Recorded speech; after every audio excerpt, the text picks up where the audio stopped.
रायगडच्या महाडमध्ये शिवसेना आणि राष्ट्रवादीमध्ये जोरदार राडा बघायला मिळाला। शिवसेनेच्या विकास गोगावले यांच्यावरती हल्ल्याचा प्रयत्न झाल्याचा आरोप आहे। दोन्ही पक्षातल्या समर्थकांनी मोठा गोंधळ इथे घातला आणि त्यात सुशांत जाबरे नावाच्या कार्यकर्त्याच्या वाहनाची तोडफोडही झाली।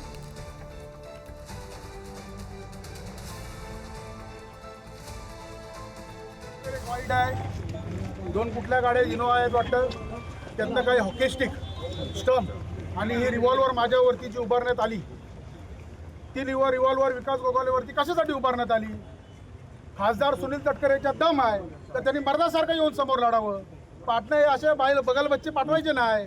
त्याला माहिती नाही तटकरेला अजून की भरत शेठची औलाद आहे आणि भरत शेठची औलाद ही आदरणीय शिंदे साहेबांच्या नेतृत्वाखाली आदरणीय बाळासाहेबांचा एक मावळा म्हणून या ठिकाणी या महाराष्ट्रामध्ये आम्ही काम करतोय।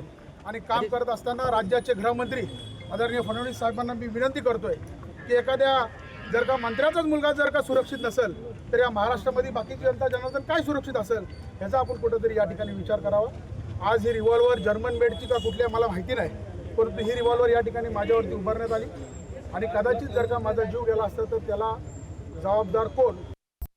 दुर्दैवरित्या सुशांत आणि त्यांचे सहकारी या निवडणुकीच्या प्रचाराच्या दरम्यान इथे त्यांची भेट झाली आणि सुशांत जाबरेंची पूर्णपणाने गाड्यांची नासधूस केली। त्यांच्या काही आमच्या सहकाऱ्यांनी सुद्धा त्या ठिकाणी त्यांची मारहाण केलं आणि उलटच विकास गोगावले उलटी बॉम्ब मारायला त्यांनी सुरुवात केली।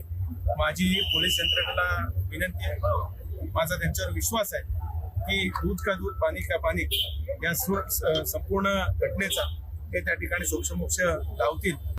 माझा या प्रकरणाशी दुरान्वय संबंध नाही। स्वतः कृत्य करायचं आणि दुसऱ्याच्या वरती त्या पद्धतीचे गलिच्छ आरोप करायचे हा धंदा आयुष्यभर त्यांनी त्या ठिकाणी नेहमीच केलेला आहे। अशा पैसे निराधार आरोप करत असताना जी भाषा वापरली जात होती, माझं वय आज 71 आहे, त्याचं भान ते विसरले दिसतात।